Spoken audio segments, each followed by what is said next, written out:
Olá, seja muito bem-vindo e muito bem-vinda a mais um episódio do Valor em Pauta, nosso podcast aqui na Suno para conectar você ao mercado financeiro de uma forma simples, tentando sempre transformar assuntos complexos de maneira mais didática. E como sempre, eu sou Gustavo Sung, economista-chefe da Suno Research, do meu lado, Rafael Pérez. Fala, Rafa, tudo bem? Fala, Sung, fala pessoal, e vamos que hoje o convidado é famoso, viu?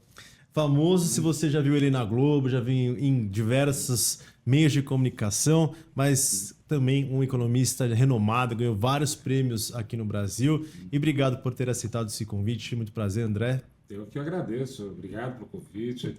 O convite, eu até tenho que dizer, veio de uma forma meio inusitada, né? De se encontrou no carnaval, num bloco, hein? Então, num bloco aí, e aí vamos falar, vamos, claro, mas obrigado pelo convite, sempre é bom poder auxiliar, né, a população, os investidores, a comunidade de investidores de maneira geral, se não tomar juízo, mas formar um juízo a respeito de alguns temas. Espero poder contribuir nesse assunto. E para a gente começar já a aquecer os motores, a gente sempre começa com uma pergunta meio básica. Quem que é André Perfeito?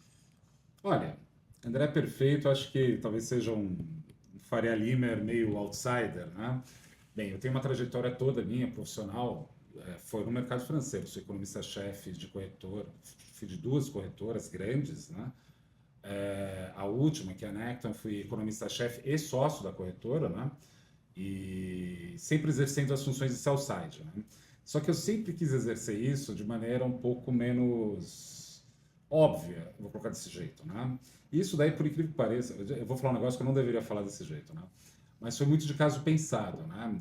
A corretora anterior antes da Necton, eu trabalhava numa corretora chamada Gradual. E aí, enfim, teve a mudança lá, meu chefe teve que sair, enfim, aí eu acabei assumindo a posição.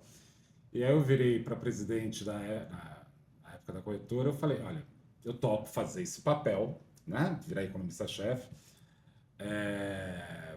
Por sinal, também história engraçadíssima esse negócio. Mas enfim, eu falei, eu topo ser economista-chefe, mas desde que eu consiga fazer de uma forma um pouco mais The Economist e menos Wall Street Journal. Que eu quero falar assim, ter uma opinião um pouco diferente, até para me posicionar. Então, assim, eu sei que às vezes eu tenho uma fama, né, muito mais à esquerda, né, mas não é bem verdade isso no seguinte sentido, porque eu, de forma consciente, fico me posicionando para tentar ver outras questões, porque o nosso trabalho é esse também, né, tem que trazer isso.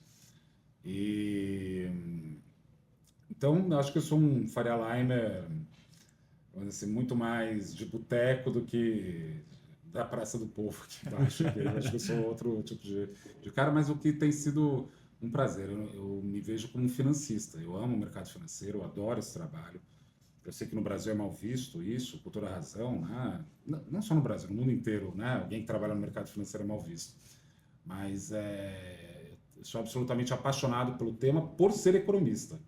Então, assim, é uma coisa que vem interior, não é a ideia de ganhar dinheiro por ganhar dinheiro, mas como trabalho intelectual, exercício, eu acho que eu acho até uma honra, né? Mesmo, você poder ser um economista, né? Só para fechar aqui, talvez extrapolando aqui um pouco, porque o que eu acho fascinante do economista, no meu caso, sell-side, né? O sell-side, para quem não sabe, é aquele economista que dá opinião, né? Na verdade, tem dois tipos, o sell-side e o buy-side, né? O buy-side é o que opera o teu dinheiro, né? O sell-side é que te vende a corretora ou o banco, né? Por isso que a gente fala que é sell-side, né? E é o cara que faz cenário, né? Faz projeções, os dois fazem, mas isso daí faz mais por esses objetivos. E eu acho que o papel de economista, isso daí que é uma honra danada, eu acho que todos nós economistas temos que sentir isso, que o nosso trabalho social é muito análogo de um intelectual, no seguinte sentido preciso. O trabalho social de um intelectual é aumentar o nível de conhecimento da sociedade sobre si mesma. Então, falar, trazer os números, debater, e é isso, né? E, claro que no nosso caso a gente está querendo ganhar dinheiro, né? Mas também não é só isso também. Então, tenho muito prazer no que eu faço. Sou apaixonado pelo mercado financeiro. Uma coisa que eu sinto do que você comentou agora foi que a gente tem que explicar por que o fechamento do Estreito de Hormuz está afetando o dia a dia das pessoas que a gente conversa aqui, que não tem nem ideia que a gasolina vai aumentar, possivelmente os preços dos alimentos poderiam ser impactados. Só que é uma coisa que é tão distante dele, possivelmente vai ser impactado. Vai ser, tá todo mundo ferrado. Mas é isso, assim, é um pouco dessa Acho que é um pouco da nossa profissão, né? A Sim. gente tem que tentar traduzir isso para a sociedade como um todo. E para pessoas que estão em decisões, às vezes, não tão dramáticas, porque o investidor comum, né? Não tem que ficar nessa loucura que fica de mercado financeiro toda hora, né? Mas trazer alguns temas para implicar, para entender, tá bom? Explicar alguns raciocínios, né? E vou falar um negócio, bem, espero que eu não esteja gravando aqui agora, mas a gente não sabe todas as coisas que ele está falando, né? A gente consegue intuir isso muito à medida que a gente é mais treinado, né? E aqui na Suno, sem dúvida nenhuma, tem essa preocupação, né? Você começa, preocupação e atenção mesmo, né? A gente consegue intuir muito dos movimentos vendo os preços de outros ativos, né? Então, assim, bateu o ouro, fez tal coisa, então quer dizer que começa a fazer o fio de trás para frente, né? Então, isso daí auxilia a gente a fazer o trabalho, que depende muito do treino e memória muscular, né? Aconteceu tal coisa, então é isso. É aí. Boa. E o Brasil não é para amadores, né? A gente sabe que a questão da gente fazer projeção no Brasil, e não só no Brasil, né? A gente começou a perceber isso nos últimos... Desde 2008 ali, eu acho que os economistas começaram a errar um pouco mais. E depois da pandemia veio ainda mais essa questão de a gente errar muitas projeções. Éramos economistas e tudo mais. Mas você, por outro lado, André, se a gente olha a sua trajetória, sempre foi de assertividade, né? Você sempre teve presente, né, nos rankings, seja do Banco Central, do Ministério da Fazenda. E aí eu queria ouvir justamente de você isso, né? Qual que é o seu segredo? O que acha que está por trás disso? O que fez você sempre estar muito presente ali nos rankings, né, na economia brasileira? Enfim, né?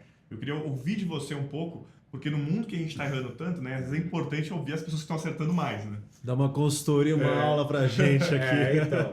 Não, mas eu vou tentar trazer essa questão, acho que em algumas verticais, por causa desse jeito, né?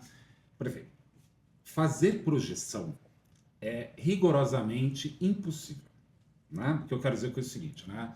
Talvez o tempo seja o último animal selvagem que existe entre nós ainda, né? É impossível domesticá-lo, né? Você não consegue colocar o tempo dentro de uma curva normal, você não consegue... Estou falando estatisticamente, é impossível fazer isso, né? Dito isso, que é impossível você fazer projeções no tempo assertivas, né? Ou que sejam... O que você precisa saber, e isso eu tenho me pautado e me pauto muito nesse sentido, o que você tem que saber fazer no limite é entender que, a economia é uma ciência social, né? E aqui eu acho que vai alguma coisa que me difere muito dos meus colegas de mercado, da Faria Lima, né? Eu sou um economista keynesiano, não sou um economista ortodoxo. E tem algumas diferenças entre as leituras. É menos do que o pessoal pensa, porque os keynesianos no Brasil também criaram uma má fama para o nome que merecem, né? A gente merece essa má fama, né? Que é um bando de keynesianista hidráulico, né? Baixa a taxa de juros que o investimento vem. Não é assim. O Keynes nunca ensinou isso, mas tudo bem. Mas o que eu quero dizer com o ciência social é o seguinte, por exemplo. Vamos pegar a taxa de juros. Eu vou responder a sua questão, não estou fugindo não, tá? Se você pegar a taxa de juros, né? Geralmente um economista mais ortodoxo tende a vincular o preço do dinheiro, ou seja, a taxa de juros, a quantidade de oferta dessa mercadoria, ou seja, o dinheiro. Então relaciona a poupança, o volume de poupança com isso. Essa relação, para mim, não faz sentido. Na verdade, o que você tem é a taxa de juros expressa antes o desconforto de abrir mão da liquidez. Eu sei que para vocês talvez tenha ficado confuso isso, mas pense o seguinte, você vai abrir mão de ter algo no momento presente em nome do futuro, se você entende que esse tempo para você não tem risco. Né? Por que eu estou colocando dessa forma a questão? Porque sabendo que a economia é uma ciência social, porque tem a ver com essa interação das pessoas, eu penso dessa seguinte forma sempre. Né? A minha brincadeira é o seguinte, né? Meu trabalho não é estar certo. Meu trabalho é descobrir antes da média, a opinião média das pessoas. Então, como eu acertei muito projeção, né? Muito nessa chave. Então, assim, eu pego o relatório Focus, toda vez, mas assim, principalmente no começo de ano, eu paro para pensar com um pouco mais de cuidado.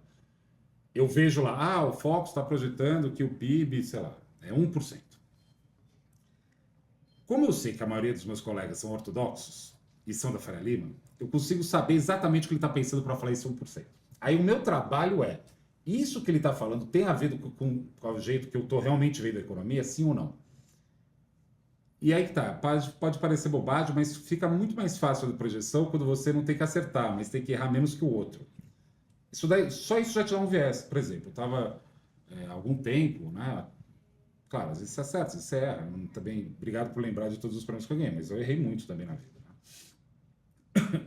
Mas você consegue muito acertar alguns movimentos, levando em conta alguns preconceitos do mercado.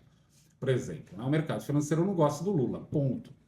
Não vou entrar no mérito porque não cabe aqui. Então, dependendo como o mercado está vendo a força ou não do Lula, eu consigo sentir ou perceber que aquela projeção está para um lado ou para o outro, ponto. Né?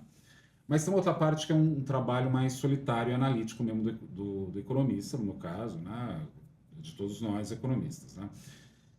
E a gente tem que revisitar os modelos de tempos em tempos. Então, para colocar isso para a projeção.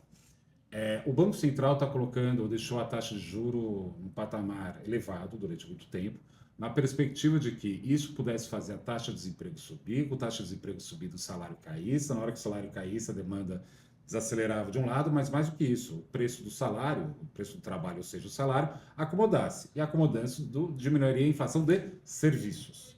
Né? Isso é um debate que teve, o Banco Central fez isso, e até agora está fazendo, porque está ainda altíssima a taxa.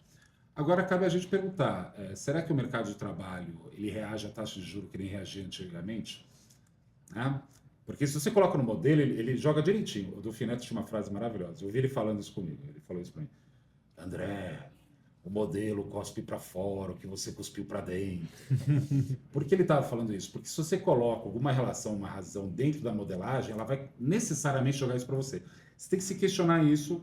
Então, para falar do mercado de trabalho, só para pegar uma variável, podia pegar um monte de outras coisas aqui. Será que a microeconomia do mercado de trabalho não gerou um mercado de trabalho que é insensível à taxa de juros? Você pode deixar a taxa de juros em 30%. Será que vai mudar o fato de que se alguém perdeu o emprego, um de nós três aqui perdeu o emprego, bater aqui na mesa, a gente vai chorar 3 dias, no quarto dia a gente está entregando comida ou levando gente de carro. É uma mudança microeconômica daquele mercado. Então, você tem que se questionar, ver. Outra hipótese que eu tenho falado, que eu tenho acertado bastante, que é o câmbio. Né? Eu tenho falado há algum tempo que o câmbio tinha chance de cair. Quando eu falo isso, às vezes alguém podia falar, tá vendo, André é petista, tá falando bem do governo. Não é. É porque quando você olha a balança de petróleo e derivados, mudou. E se mudou? Aí começa a questão. Mudou a balança de petróleo e derivados. A gente é superavitário nisso. Se a gente é superavitário nisso, isso daí quer dizer que tem uma entrada maior de dólar. Se tem uma entrada maior de dólar, isso implica dizer, entre outras coisas, que você tem uma outra relação macroeconômica. Então, assim, para resolver a questão das projeções, você tem que... A primeira coisa que eu faço é o seguinte, eu converso com todo mundo. Pode ser o cara mais de direita, um austríaco, votante do Zema, né? Mesmo, assim, alguém convicto, como também eu quero ouvir um petista, keynesiano, hidráulico, que vai votar, sei lá, no Zé Dirceu.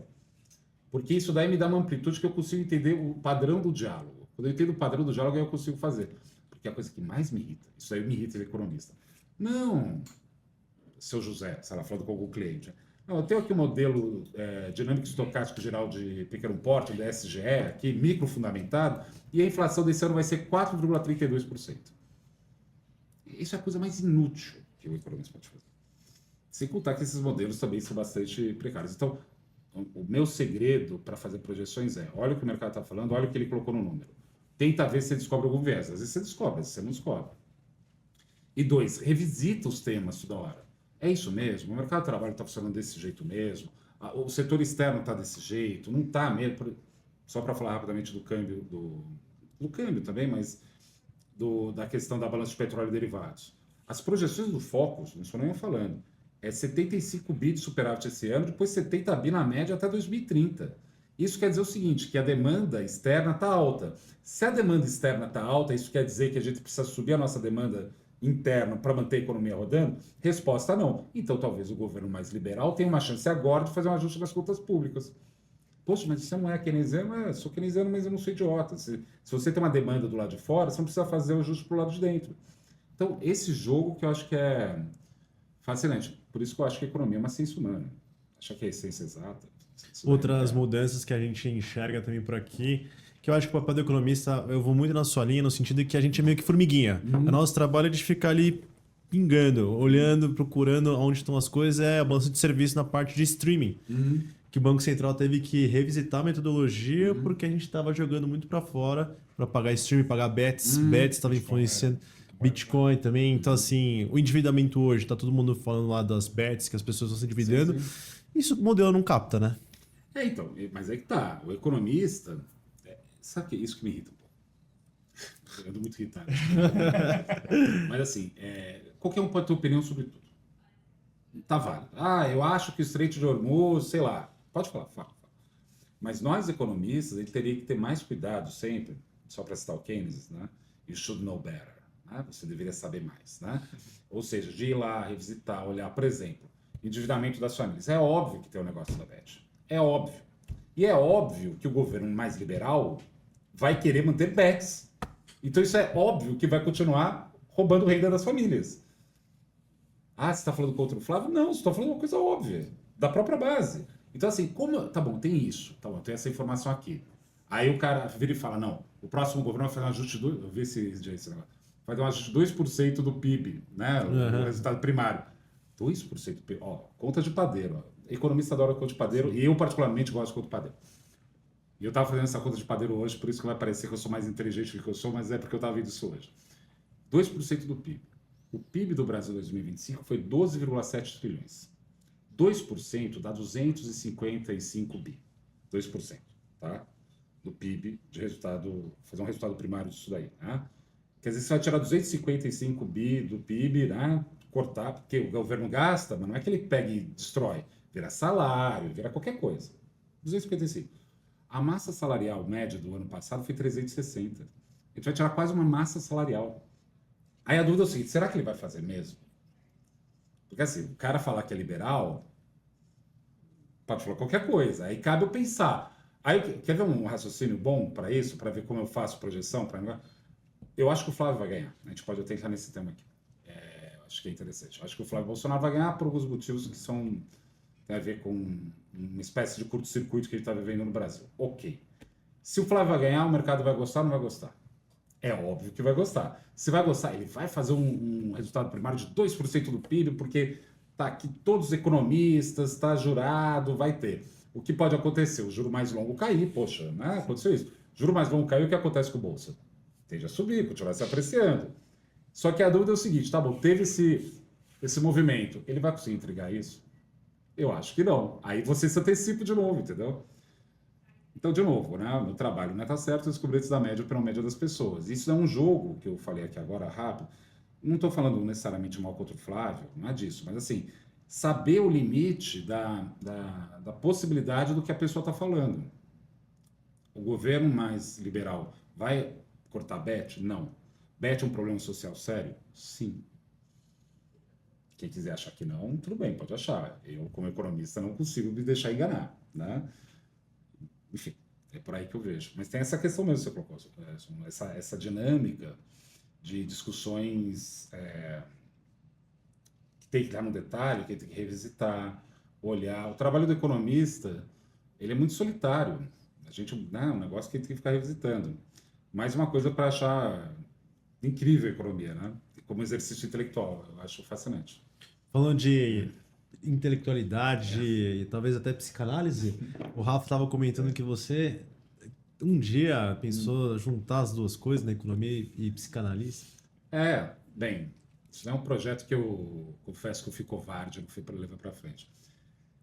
Bem, a economia, ela é uma ciência, desde o início é uma ciência psicológica, psicanalítica não, mas psicológica sem dúvida não é. A gente tem desde o Adam Smith a ideia de uma maximização de uma espécie de utilidade. Ele não colocava nesses termos lá, isso daí surgiu com Marshall, né, mais formalmente, mas a ideia é que você tem equilíbrios, né, que vão se estabelecendo, né? E toda economia pode ser keynesiana, marxista, o Milton Friedman, quem se quiser, parte, em alguma medida, de uma espécie de modelo de racionalidade do ser humano, né? Então, esses dias eu estava conversando com o cliente, ele falou, pô, mas aí o pessoal não está querendo trabalhar porque que ganha de Bolsa Família, dá R$2.000. Aí eu falei, estão sendo racionais, o que você quer que eu faça? Não é isso. Você vai questionar a preferência, a utilidade dessa pessoa? Não é assim que funciona. E isso é uma das belezas da economia, porque O economista para valer, e por isso que eu, às vezes me cansa alguns economistas e às vezes nas nossas interações, a gente não pode ser moralista, é um negócio que tem a ver com uma discussão mais científica. Científica no sentido assim, isso daí está maximizando, é assim mesmo que funciona, né? Claro que depois da terceira Heineken, né, esses escrúpulos vão por água abaixo. Mas voltando aqui ao raciocínio, né, a economia sempre foi uma ciência psicológica. E eu faço ainda análise, psicanálise mesmo, né? E o Freud ele tem uma sacada que eu acho que é brilhante a respeito disso. Primeiro que ele organiza o aparelho. Eu não vou estender muito, mas só para explicar rapidamente. Todo mundo sabe que tem o inconsciente, o consciente na cabeça de uma pessoa, né? Então, o jogo, me perdoem psicanalistas, tá? Eu vou fazer uma barbaridade aqui. Dentro da tópica dele, né? Tópica no sentido que você tem, né? Consciente, inconsciente, como se fossem lugares. Não é assim que funciona, mas é assim que as pessoas mais pensam, né? O inconsciente fica desejando o tempo todo. E o consciente fica tentando negociar com esse inconsciente o que pode ou não pode vir para o plano da consciência, né? E isso daí já algumas interações que são, assim, mais fortes, no sentido da perspectiva da neurose. Então, assim, por exemplo, vou exagerar aqui no raciocínio só para a gente poder pensar. Quer que eu volte? Não, desculpa. Vou exagerar aqui um pouco no raciocínio para a gente pensar essa questão. Eu nunca vi o Lula de cabelo rosa. Nunca vi o Lula de cabelo rosa. E também eu nunca vi o Jair Bolsonaro de cabelo verde, né? Por quê? Porque todo dia que tanto o Lula quanto o Jair Bolsonaro acordaram, tem todo um tipo de compromisso que ele fez mentalmente que gerou, não, eu acordo só desse jeito, que isso daí é o jeito de apaziguar todo esse inconsciente dentro dele. Economia é exatamente a mesma coisa. Por que eu estou falando isso? Quando a gente está falando do Estreito de Hormuz, né? Quando você compra Petrobras, por acaso você está comprando Petrobras? Você está comprando toda uma série de relações causais anteriores que vão se expressar no preço do Petrobras. Tem a ver com o preço do petróleo. Às vezes você não está comprando Petrobras porque você acha que ela é boa, mas porque eu quero capturar o preço do petróleo. Então esse jogo entre o mundo líquido e ilíquido é o jogo que o próprio Freud coloca desse jeito. Ele fala assim, que tem o inconsciente, energia livre, e a consciência, energia ligada. Ele está pensando em termos neurológicos, porque ele é um neurologista. E o inconsciente para ele é isso, esse fluxo de ideia que vai passando para um lado de forma selvagem. E aí, para juntar, para você, né, entender porque eu gosto de psicanálise isso, e porque eu amo o mercado financeiro, o Freud dizia sempre que a grande dimensão da psicanálise é o sonho, a análise do sonho. Sonhei com um copo, qualquer coisa. Aí você vai pegando esse copo, isso daí lembra a casa da tua avó, que vai lembrar, sei lá o quê, e você descobre que foi o dia que teu cachorro morreu. E isso daí, né, resgata tudo. Então, é só energia livre que de repente se condensa na imagem de um copo. O mercado financeiro é exatamente um sonho. A gente fica vendo números. Essa energia livre mudando de mão em mão, virando o preço de petróleo para cima, treasury para baixo. Isso tudo é energia livre puramente solta, devaneando. Tanto é que todo mundo acha que é meio loucura o que a gente faz. Porque a gente está lidando com pura liquidez, com puro delírio. E o Freud tem uma forma de pensar o sonho, essa energia livre, de condensada, de deslocada, né? Aí eu, né, no auge da minha arrogância, falei, já sei, vou pegar esses instrumentos que ele usou para análise de sonho e começar a formatar isso dentro de análise econômica. E aí eu não consegui levar o projeto ainda para frente. Espero um dia ir para frente. Porque brigar com economista eu sei brigar. Para brigar com economista e psicanalista, olha... É mais difícil. Nossa senhora. Se a gente acha que economista é chato de conversar, psicanalista, então, gente, é um negócio insuportável. Mas é um projeto... Mas eu não sei se eu me fiz claro, né? Eu acho que a forma que o Freud construiu a abordagem para justamente trazer um sentido para essa energia livre, eu vejo uma similaridade muito grande para a gente lidar com a questão econômica também, né? No mercado financeiro fica muito expresso isso. Era justamente isso que eu até queria entender. Como é que você acha que essa psicologia, psicanálise, né, econômica pode, inclusive, ajudar o investidor? É porque eu sei que você é um investidor, você, inclusive, né, ensina muita gente a investir. e como é que isso poderia ser, inclusive, útil para os investidores, né? Pequenos e médios, a investir melhor. Né? Olha, eu sou um conservador altamente conservador, né? Mas é que tá, porque tem um motivo meio simples isso. Qual que é o motivo simples disso? Um país que tem a maior taxa de juros real entre as economias relevantes do planeta, não faz sentido você ficar fazendo outra coisa que não der taxa de juros. Então, assim, só disso já conspira ali um tipo de pensamento, estratégia que leva para o conservadorismo, né? Fazer propaganda aqui de mim, né? Até tem um curso para explicar, não, investir em renda fixa, tesouro direto. Qual que é o nome? Plano perfeito. Aqui é um espaço aberto, pode fazer um jabá. Chama plano perfeito, porque eu não aguento a piada. André Perfeito, plano perfeito. Aí eu criei uma IA, né, que chama perfeito.ai, também não aguentei, tive que fazer esse negócio. Justamente para ajudar o investidor, mas para juntar os tópicos, né? Então, eu sou altamente conservador no investimento, ou ensino esse jeito. E outra coisa, quando você começa a entender como funciona um título público, você entende que não é que dá para ganhar dinheiro, dá para ganhar muito dinheiro se você opera a marcação mercado, né? Então, acho que minha história é por ali, né? Especialmente porque eu respeito muito quem faz análise de ação, investe em ações. Só que é muita história para se acompanhar ao mesmo tempo, né? Pô, a Cosan tem uma história, a Cosan tem a história da Raizen, a Raizen tem a história de sei lá o quê. Quando você está falando de dívida pública, você está falando de uma história só, é governo. Então, eu prefiro acompanhar um cara só do que ter que acompanhar muitas pessoas ao mesmo tempo. Então, assim, isso ajuda, né? Mas por que junta numa coisa ou na outra? Agora eu vou ser mais... talvez mais radical aqui, né? Não sei como vai sair esse pensamento aqui que eu vou falar. A taxa de juros no Brasil é alta, não é? É alta. Só que alta é um termo relativo. Nada é alto per se, né?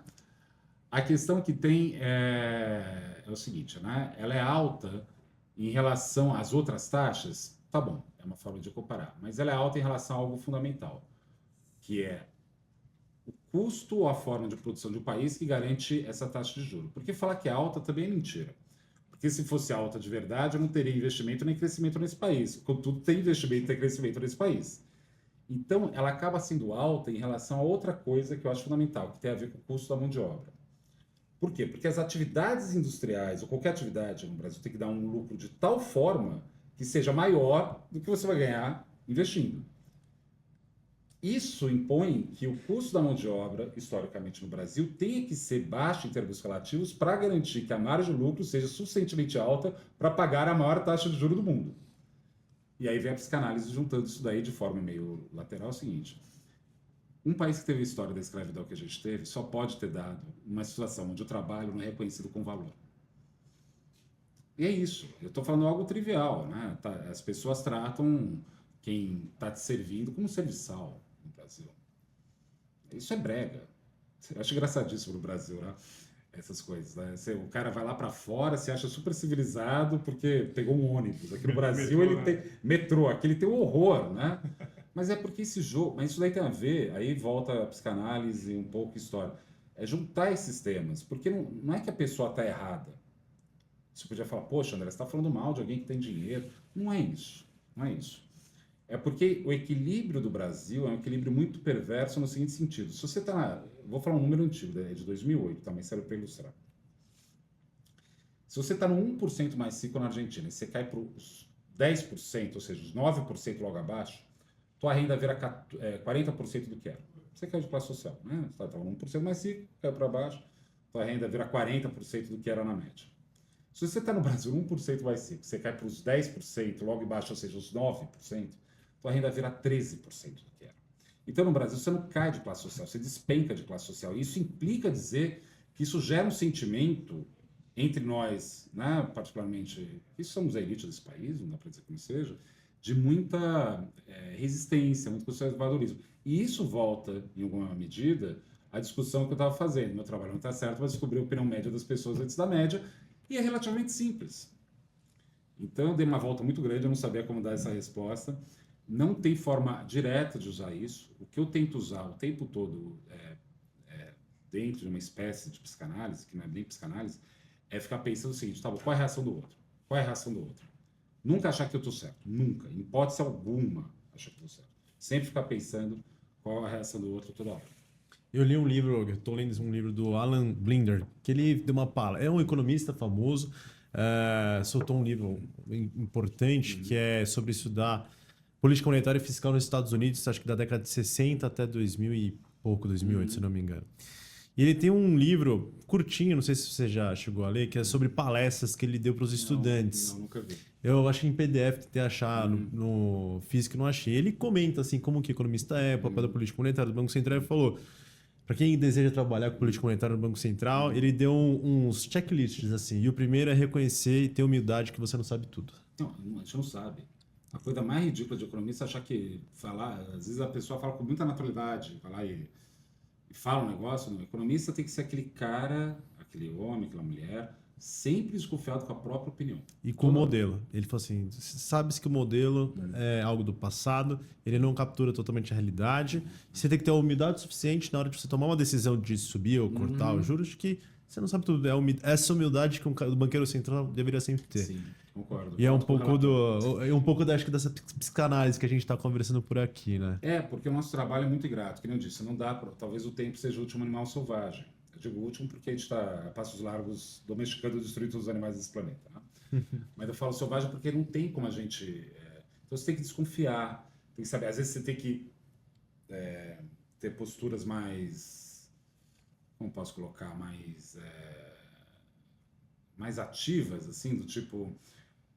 por exemplo, o Banco Central agora, né? Teve 2 cortes de 25. Não era para ter cortado nada. Não era. O Banco Central errou, na minha opinião.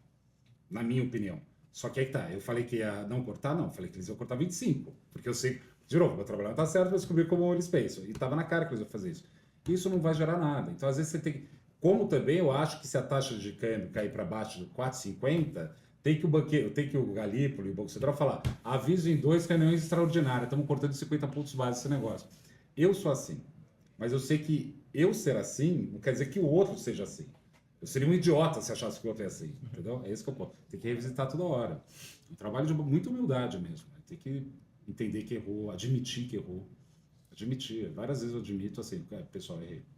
Não está certo isso que eu falei. Como também meu trabalho muito com a imprensa é isso, né? Às vezes vem um jornalista, né? Tô aqui com uma pauta para falar... Ontem aconteceu isso. Para falar sobre rejeitar o nome do Messias para o Supremo. Eu falei, gente, eu não sei falar nada sobre isso. Era até uma mídia grande. Eu falei, não vou falar.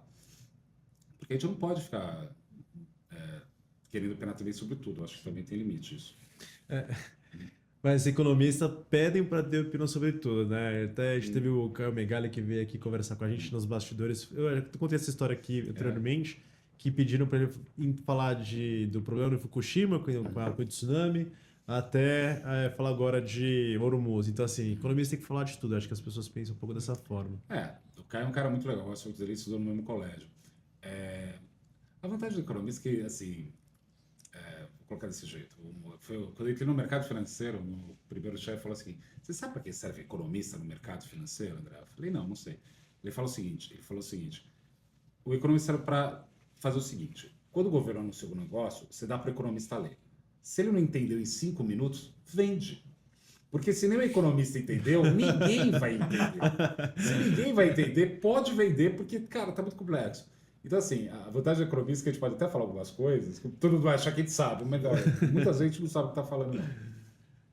Maravilha. Ô, Rafa, eu estava pensando aqui de falar dos Estados Unidos, falar agora um pouco mais de conjuntura, mas a gente começou a falar de juros, né? Decisão. Vamos inverter? Vamos inverter e depois a gente fala de fora, que eu acho que falar de Brasil talvez seja mais legal. E o que você achou, então, da decisão? A gente está gravando hoje no dia 30, né? 30 de abril. O episódio vai no ar na semana que vem. Por que você acha que errou? Qual que deveria ser a atitude dele? O que você está enxergando do cenário, que é o ponto principal? Até só complementando, eu lembro de você comentar uma questão, André, que era assim, às vezes vale a pena o Banco Central ser mais conservador no curto prazo, para que, às vezes, no longo prazo, ele consiga baixar mais a taxa de juros de longo prazo, né? Para justamente ajudar mais os mercados, enfim. Sim. Então, se é um pouco nessa a sua visão. E aí eu posso fazer, assim, essa abordagem que o Rafa trouxe ser um cara mais com o Banco Central, ser um rock show, ser mais para conseguir ancorar as expectativas de longo prazo. Mas se ele fizesse isso nessa reunião de hoje, contra o consenso do mercado, você acha que a reação seria pior ou melhor? Primeira coisa, o banqueiro não central no Brasil tem que ter economista, tem tudo que a gente falou e tem que ter, sei lá, um altar ali para todos os santos, né, para rezar todo dia. E esse é o amigo pessoal. Né? Então, o Galípolo eu conheço, a gente fez faculdade junto. Né? Mas a questão, o Galípolo, o Ilan, o Campos Neto, enfim, todos, né? Eles têm o seguinte, que é muito impressionante. Eu vou falar do Galípolo, mas poderia falar de história parecida do Campos Neto. O Galípolo estava fazendo direitinho, estava sendo mais conservador do que deveria, as expectativas estavam corando, você via para 2026 caindo, estava tudo certo para ir lá e iniciar e socar esse juro para baixo. Guerra. Reverteu tudo. Então, aí que tá, né? Por que eu não acho que era para cortar? Porque cortar 25 não é cortar nada. E outra coisa, cortar 25 numa situação que nem essa, a inflação tá pressionada.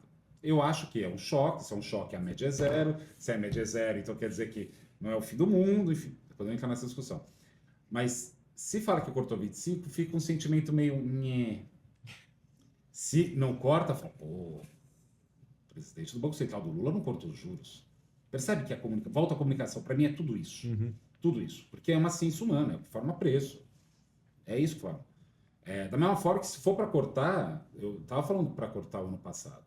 Não era para cortar, era para cortar 50 pontos básicos, que eu acho que tinha que cortar. Porque eu estou muito preocupado com a questão da dinâmica do endividamento das famílias. Acho que vale a pena até a gente tocar nesse assunto depois. Era para cortar na porrada. Mas por que na porrada? É porque isso daí vai fazer que o modelo desloque a curva ISLM e crie um equilíbrio diferente na oferta monetária. Não, é porque isso daí já... o cara tá... fazendo alguma coisa aqui, isso daí vai mobilizando, porque a taxa de juro, obviamente, o banqueiro, né, o departamento dentro do banco, nossa, se ele caiu logo, o custo do dinheiro caiu também. Isso é uma coisa que ele dá um input no modelo. Outra, ele fala, caramba, ele tá falando sério, hein? Eu acho que vai cortar os juros, entendeu? Pode parecer bobagem, mas não é. Quem fez isso de forma... genial e altamente perigosa foi o Paul Volcker na década de 80, né? Eu não gosto dessa coisa Greenspaniana de ficar subindo 25, cortando 25 e acerta 50. Agora, o que o Galípolo estava fazendo, eu achei certo no ano passado, durante a gestão dele, é o seguinte, só para explicar para vocês, né? Existe um negócio chamado curva de juros, né? Você tem um juro de curto prazo, que vai vencer, sei lá, daqui um ano, aí você tem juro que vai vencer daqui a 2 anos, 3, 5 anos. Então, se você juntar todos esses pontos, formam o que a gente chama de curva de juros. Em tese, essa curva tem que ser positivamente inclinada, ou seja, quanto mais tempo, mais incerteza. Se é mais incerteza, cobro mais juros. Eu não falei que é liquidez ali, a questão, falando do giro? Né? Essa curva é assim. Só que no Brasil a curva não está assim, a curva está assim, é um check, né? Então ela está negativamente inclinada num pedaço, depois fica positivamente inclinada. Quando o banqueiro central é mais conservador, como o Galípolo foi, tem que falar que foi, né? Uma taxa de juros real de 7 por IPCA mais 7. Volta ao meu curso Plano Perfeito, por favor, se inscreva. Não é isso, assim, o que eu vou falar para alguém se tem IPCA mais 7 na mesa? Eu fico imaginando o trabalho que vocês têm para, às vezes, né, construir. Eu sei que vocês fazem isso com muita atenção, mas assim, é difícil mesmo contra isso. Mas o que acontece? Como ele é conservador, a parte mais longa da curva tende a cair, porque então está olhando a inflação, não vai dar tanta inflação, a parte mais longa cai. Apesar da taxa curta estar mais alta, as taxas mais longas são as mais importantes para financiamento de longo prazo, então poderia ter um ganho. Só que eu acho que agora estamos ferrados. Desculpa falar desse jeito, porque a taxa de juros vai permanecer elevada durante muito tempo e o balanço das famílias e empresas está implodido por dentro. Teria que ter cortado ano passado. Mas assim, de novo, é fácil eu falar isso sentado aqui, né, vendo essa vista aqui do Parque do Povo, helicóptero passando, é fácil eu falar isso. Sentar na cadeira de banqueiro central não deve ser fácil. Um argumento legal que eu vi ontem do José Márcio Camargo, que é um economista famoso também, participou... seu amigo pessoal. Não, amigo pessoal não.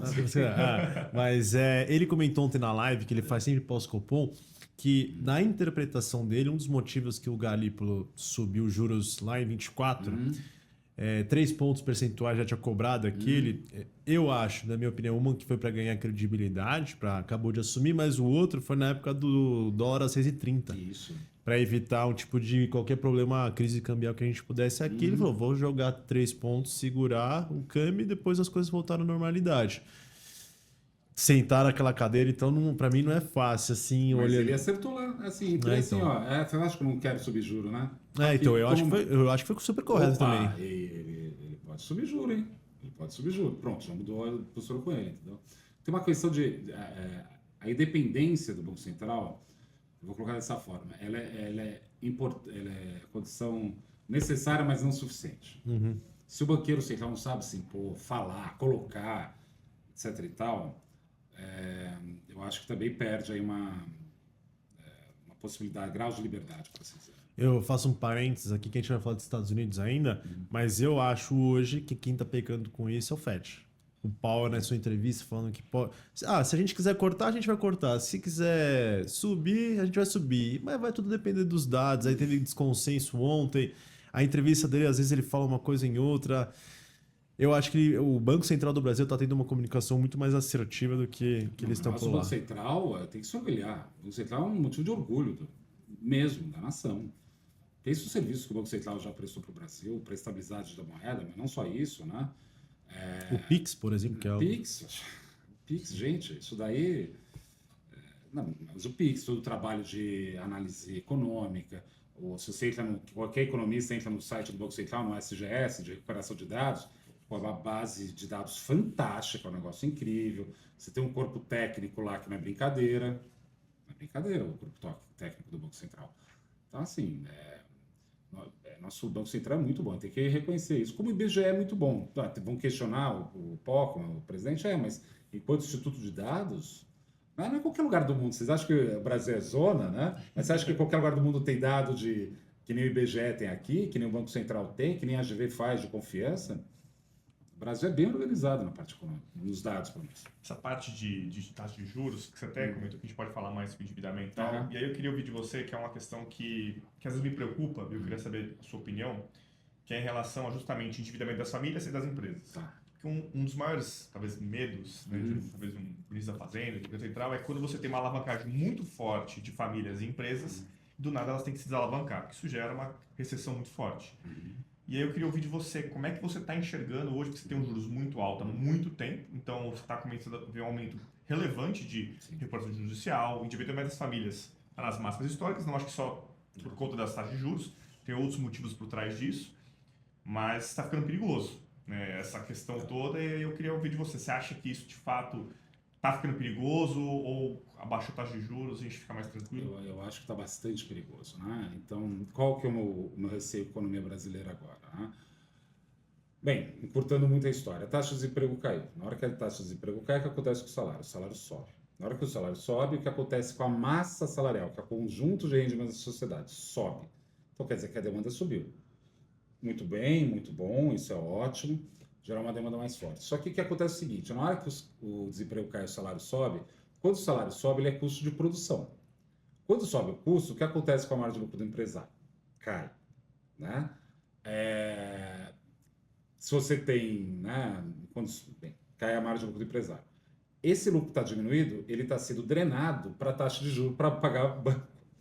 Então perceba, a margem está comprimida tanto pelo custo quanto pelo custo de capital. A mão de obra e o capital estão pegando a margem de lucro do empresário e achatando. Aí entra a discussão. Poxa, o Banco Central deixou a taxa de juros lá, voltando à discussão que estava tendo de mercado de trabalho, lá em 15%, PCA mais 8%, o mercado de trabalho continua caindo a taxa de desemprego. Aí a dúvida que fica é, ok, o mercado de trabalho mudou, não é a mesma coisa mais. Já sei o que eu vou fazer, eu vou pegar e vou fazer um mega ajuste fiscal. Na hora que fizer esse mega ajuste fiscal, eu vou diminuir a demanda, né, que eu estava falando, na hora que eu diminuir a demanda, esse empresário que está com a margem comprimida, o que vai acontecer com o balanço dele de vez? Pode implodir por dentro. Então tem que fazer isso de forma que seja par e passo, que é o caminho com uma queda da taxa de juros. Por quê? A gente vive no capitalismo. O que quer dizer capitalismo? É um sistema que, de forma sistemática, troca a mão de obra por capital. Por que o empresário vai trocar a mão de obra por capital? Por um único motivo, o custo da mão de obra está muito elevado. Você vai, sei lá, para os Estados Unidos ou para a Europa, a gente vai lá no posto de gasolina, a gente pega a mangueira e coloca o nosso carro. Eles fazem isso porque eles são mais civilizados que a gente? Resposta, não. É porque aqui a mão de obra é tão barata, mas tão barata que faz sentido pagar alguém para pegar uma mangueira e colocar no teu carro. Não é porque eles são mais civilizados, é porque aqui o custo da mão de obra é muito barato. Se o custo da mão de obra sobe, né, o dono de posto de gasolina falou, parou com essa brincadeira. Autosserviço aí pode colocar... É que no Brasil eu descobri que tem uma lei que proíbe fazer isso. Bem, aí começam as loucuras do Brasil, né? Mas pega aqui, vamos pegar uma área de análise que eu e vocês estamos nessa mesma página. Se o custo do analista vai subindo, antes você estava bem sem ter o que fazer. Eu tenho que ter analista. Agora com o IA, não quero nem saber. Só que IA nesse negócio. Pago a versão premium. Por quê? Porque o sistema, na hora que... Luta de classes, não precisa nem ser marxista para falar isso. Na hora que o custo da mão de obra vai subindo, isso gera incentivo para o empresário, se tiver demanda no lugar certo, falar, pô, tem que poupar esse cara. Para eu poupar esse cara, eu tenho que colocar uma máquina. Para colocar uma máquina, eu preciso financiar essa máquina. Aí entra a discussão da taxa de juros. Então, a gente está no meio de um choque, que isso está me deixando muito preocupado mesmo. Que se você fizer um ajuste muito forte e a demanda colapsar ou diminuir muito rápido, você pode ter um problema mais forte na dinâmica das empresas. E está falando de empresas. Bem, só para falar de empresas. Bem, eu não posso falar de empresas, porque isso daí, obviamente... Tem regras para poder proteger, também não fala bobagem de empresa. Mas todo mundo sabe, as grandes empresas do Brasil estão enfrentando problemas, empresas listadas, empresas grandes, né? Os problemas em crédito privado que a gente ouve nos noticiários, Então, etc. isso daí vai ser um problemático. Então, assim, aí no Brasil fica essa coisa meio latina, não, Lula foi um irresponsável, quer saber, vou fazer agora desse jeito. Fica um cardíaco que não seria muito razoável. Mas tudo bem, né? Mas eu estou preocupado com isso. O que me alenta um pouco é o que eu falei antes, né? Dado que a demanda externa está num patamar elevado, isso pode abrir espaço para que a gente consiga fazer ajuste internamente sem sacrificar demais. Sim. Mas isso eu achando. A gente já viu isso já acontecer. Tem modelo para explicar isso? Resposta, não tem. Mas se você for tateando, está lá a demanda, né? Pô, vamos tentar. Acho que pode ser uma solução. Pelo menos espero. Outro ponto do Brasil. E aí, então, mas você acha que o Desenrola 2.0 é algo paliativo? Então? Totalmente. E quer dizer, você mais. É que assim, quem está com dívida é uma coisa horrorosa. É um negócio que consome a alma, que destrói uma família, que tira o sono, que a pessoa entra em depressão. É um negócio horroroso. Não é à toa que muita gente coloca que endividamento é a forma moderna de escravidão. Eu estou falando de filmes tipo Big Short. Não estou falando nada comunista. É isso que eu estou falando. Então tem que dar uma solução para isso. No caso do Brasil, tem essa coisa de bet, que, desculpa, você que apoia a bet, você é um idiota. Eu não posso dizer de outra forma. Você que apoia a bet é um criminoso. Você que acha que dá para ficar apostando o tempo todo se o Arsenal, se o Tigrinho, você é um criminoso. Porque isso daí está destruindo famílias. Eu estou falando isso assim, com muita tranquilidade quando são os lucros. Tem que fazer alguma coisa. Só que olha só, se eles fazem alguma coisa, eles tiram, né, justamente, eles liberam consumidores para, de repente, consumir ou fazer a mesma coisa. Ou seja, eles estão roubando potência da política monetária também. Então fica um jogo ali que é meio travado. Agora, tem que fazer alguma coisa. Só que assim, se a gente não tiver... Às vezes eu fico me perguntando no Brasil, cadê o adulto da sala? Quem é o adulto da sala? Quem é o adulto responsável? Porque assim, esse negócio de... Eu pego bet porque enfim, esses dias eu estava vendo um documentário sobre isso, um documentário amador na internet falando dessas interações assim. É horroroso. E outra coisa, gera um sentimento nas pessoas. E é puro desespero também, né? Porque não tem dinheiro, dois, porque a gente entra num momento do capitalismo que as pessoas querem ser uma coisa que não são. Por isso que, vou colocar desse jeito, eu gosto muito de boteco, né? Porque é uma forma mais serena de ser. Nosso ambiente, especialmente a Faria Lima, é muito acelerado, um negócio de um hiperconsumismo meio louco. As pessoas são estranhas. As pessoas estão falando assim, principalmente as mulheres hoje em dia, elas estão ficando ridiculamente iguais. Todo mundo tomando Monjaro. Por que eu estou colocando isso? Porque isso aí gera um tipo de aspiração que é impossível para a classe mais baixa, que começou a gerar essa doença que o cara acha que vai resolver numa aposta. Você pega o Uber, o cara jogando aqui do lado, enquanto tá... Enfim, eu acho isso daí... Assim, Se tiver um candidato que vai falar, eu vou acabar com as bets, eu estou votando nele. Não, sério, é assim, é moralmente. Eu sou um cara muito católico, eu sou muito cristão, eu sou cristão católico, né? Eu sou um cara que acredita muito em Deus. Isso daí eu acho uma coisa que destrói a alma da pessoa. E dito tudo isso, eu queria ouvir um pouco de você até agora a questão de para onde que o economia brasileira está indo. Porque acho que esse é um grande dilema, né? Parece que a gente está naquele momento que assim, estamos esperando para ver até onde vai a eleição. Depois de lá, ninguém sabe. Talvez tenha ajuste fiscal, não tem, política monetária e tal. Mas aí eu queria ouvir de você onde você enxerga que a economia brasileira está indo, já pensando, obviamente que é difícil a gente projetar daqui 10, 5 anos. Mas 2, 3 dá para a gente ter uma noção maior. Eu acho que tanto faz, não vou dizer que tanto faz o Lula ou o Flávio, tem algumas diferenças, né? Lembrando que, eu vou insistir nisso, que o Flávio, ele é o candidato liberal-direita, o partido dele, a Dinâmicas, né, não entregaram ajustes fiscais grandiosos. A verdade é essa. Se você é liberal, tem o Zema aí para votar. Estou falando de coração, não estou querendo sacanear Flávio nem nada. Então, assim, mas como eu acho que o Lula e o Flávio talvez tenham uma dinâmica parecida, eu acho que o Brasil, nós, aos trancos e barrancos, a gente criou uma onda que colocou a gente numa dinâmica que eu acho que é positiva nos 2, 3 anos que você colocou daí. Eu vou resumir isso da seguinte forma: o Brasil vai ganhar por WO. Por que por WO? O mundo está tão confuso, tão complexo, que o Brasil, em termos relativos, parece muito bem organizado. E não estou falando por nada muito exótico. A gente tem problema de violência, mas a gente não tem conflito territorial. A gente tem, eu falei do IBGE ou do Banco Central, temos instituições que minimamente organizam. Você tem uma Polícia Federal que minimamente está fazendo. Esse negócio de Polícia Federal, não é qualquer lugar do mundo que tem isso. A gente acha que é ruim, tem que criticar. O Supremo tem um monte de defeito, muito. Mas tem lá mais ou menos organizados, tem um debate político em que você tem oposição e situação brigando para valer. Então, isso para colocar que o Brasil é uma economia que está com muita dificuldade de conseguir construir isso. E hoje em dia, o somatório de recursos naturais críticos, como terras raras, teve uma venda de 2 bilhões e quanto? Não lembro. Em Goiânia, né? Em Goiânia. 5,8. É isso, um negócio gigantesco, terras raras. Isso daí coloca a gente geopoliticamente numa situação muito diferente. Que país do mundo? Aí agora eu vou ficar fã do Brasil, né? Eu estava criticando forte, né? Mas assim, que país do mundo pode ser BRICS e ocidental ao mesmo tempo? Que país do mundo? Que país do mundo pode ter carro a gasolina, álcool e elétrico? A gente para pensar nisso. O Brasil tem um negócio assim, se a gasolina acabar no mundo, a gente vira a chave e vira tudo álcool. Claro que não é tão simples assim. Mas a gente tá feito, tá aí na rua já. Então, assim, o Brasil é meio uma esquina do mundo e a nossa tradição diplomática, isso é um tema para para essa eleição, a nossa tradição diplomática sempre foi ser assim, tipo, a lá Getúlio, né? Negociar com Hitler e com Roosevelt, né? Quem deu a siderúrgica nacional e Volta Redonda levou. Mas por que eu estou falando isso? Porque o nosso trabalho é ficar fazendo esse negócio. E geralmente, em períodos de tensionamento global, o Brasil tende a crescer um pouco mais. Então, sim, sou otimista.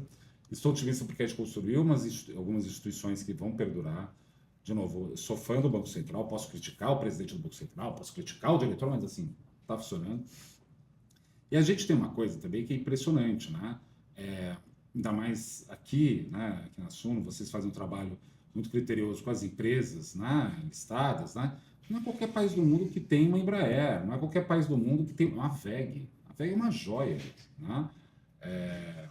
Estou falando das mais óbvias, mas você tem uma quantidade de empresas, um ambiente aqui que, de novo, só posso ficar entusiasmado. O problema é capital. Se é verdade que o problema é capital, a perspectiva de taxa de juros mais baixa, tudo mais constante deve cair, pode construir isso. O problema atual é que o salário mínimo subiu muito rápido. Né? E aí, o economista mais liberal, ou alguém mais à direita, pode criticar e meter a cara do Lula assim. Você subiu muito rápido essa porcaria do salário mínimo e a renda real subiu muito rápido, é verdade. Agora, foi só ele que fez isso ou foi mudança no mercado de trabalho? Aí tem que ter debate, né? Mas nesse sentido eu estou otimista. Eu acho que não importa muito quem, meio que vai andando isso daí. duas perguntinhas. Uma pergunta, na verdade, um jabá. Então, quem também está na mesma direção, a gente entrevistou o Marcos Troirro, e aí fica o jabá para você ver esse episódio também. E ele comentou todos esses pontos, só que adicionou a água como também fator fundamental na questão geopolítica. O Brasil tem um dos principais aquíferos do mundo e a água é uma discussão que em breve A eu gente não acho. exporta soja, a gente exporta água, né? A China daqui a pouco pode fazer mais, só não faz mais porque não tem água. Né? E agro também acho que é um ponto importante. E a minha pergunta vai mais no sentido de, então, 2027, eu sei que a gente estava brincando aqui, você acredita que vem um ajuste fiscal ou não? Não, ajuste fiscal. Como o mercado está imaginando. Não, 2% do PIB? Eu acho que não. Eu acho que não, porque esse é o dilema. Se o governo tira a demanda, se eu estou certo que a margem de lucro do empresário está comprimida por um aumento do salário, está aumentando o custo de produção, simultaneamente a taxa de juros elevada está tirando o excedente do empresário, se você tirar a demanda, aí a gente tem um problemaço. Então vai ser assim meio de leve, vai indo, tal, né? Normal, faz parte do jogo. Agora, eu acho que a gente tem uma grande novidade, que tendo uma demanda firme externa, a gente consegue fazer um ajuste do jeito que a gente nunca conseguiu fazer antes. Isso daí é uma novidade. Os políticos, nós economistas do mercado, economistas acadêmicos, temos que começar a pensar, olha isso aqui, ó, esse fluxo de dólar para cá o tempo todo.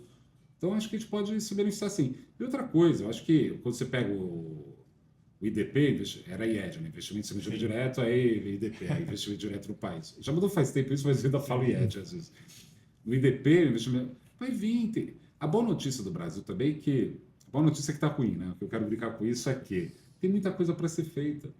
Por exemplo, o governo do estado, junto com o governo federal, aqui em São Paulo, está criando dois eixos, o eixo leste e o eixo norte de estrada de ferro aqui em São Paulo. Gente, isso aí pode ser uma revolução, ligar São Paulo a Sorocaba de trem direto.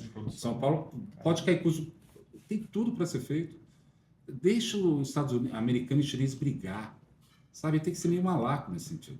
Malaco no bom sentido, né? Traz aí, vem aí, vamos compor. Eu acho que nesse sentido eu fico otimista. Mas ajuste fiscal, eu acho que me parece que não. Vamos passar para o internacional, então? Bom, para finalizar esse último bloco que a gente tem aqui de assuntos, a gente está quase dando quase uma horinha, o papo vai indo, foi uma... Vamos lá. O que você está achando, então, dessa confusão, bagunça no mundo? É uma mudança geopolítica que se inicia pós-pandemia ou mudanças estruturais, a China fortalecendo e virando uma potência e os Estados Unidos tentando recuperar, que eles já são muito grandes, né? Sim. E como que você está enxergando esse jogo que a gente está observando? E aí, se quiser colocar Estreito de Hormuz na jogada, aí fique à vontade. Esse é o tipo de pergunta que o economista gosta, porque se hesita, né? Gasta todo o conhecimento histórico, todas as teorias que ele tem. Mas vou tentar resumir isso da seguinte forma, né? Vou cometer várias irregularidades aqui. Qual que foi o grande acordo depois da Segunda Guerra Mundial? Bretton Woods. O que se ficou decidido em Bretton Woods, em linhas gerais, é o seguinte. Os Estados Unidos falou para o mundo, produzam. Não foi bem isso, porque teve o padrão ouro antes, mas vou colocar dessa forma. Mundo, pode produzir. Eu vou rodar déficit comercial. Vocês vão produzir, eu vou rodar déficit. Isso daí vai financiar, a economia de vocês vai crescer. E eu vou pagar isso tudo com esse papelzinho verde chamado dólar. E vocês vão aceitar isso porque eu tenho o maior exército do planeta. Tá? Esse era o acordo. Na verdade, depois eles pegam esse papelzinho e falam: quer saber, não é, eu tenho o maior exército do planeta. Todo o petróleo do mundo vai ser negociado nesse papelzinho verde. Então, vocês vão me financiar para eu comprar de vocês. Legal. Esse foi o acordo. Né? Estava indo tudo muito bem, muito obrigado, estava indo, enfim. Né? Claro que não é linear desse jeito.